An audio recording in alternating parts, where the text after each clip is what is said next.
সমুদ্রের মাঝখানে এক জাহাজ প্রচণ্ড ঝড়ের মধ্যে পড়ে লণ্ডভণ্ড হয়ে গেল।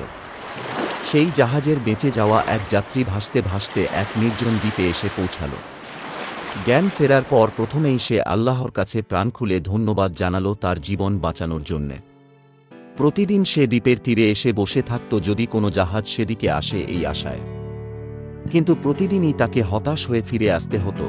এরই মধ্যে সে সমুদ্র তীরে তার জন্যে একটা ছোট ঘর তৈরি করে ফেলল। সমুদ্রের মাছ ধরে এবং বন থেকে ফলমূল শিকার সে বেঁচে থাকল। এরই মধ্যে সে একদিন খাবারের খোঁজে বনের মধ্যে গেল।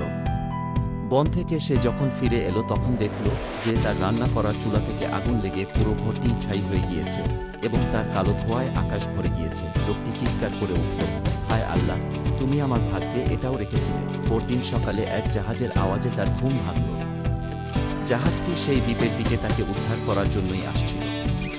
সে অবাক হয়ে বলল, তোমরা কিভাবে জানলে যে আমি এখানে আটকা পড়ে আছি?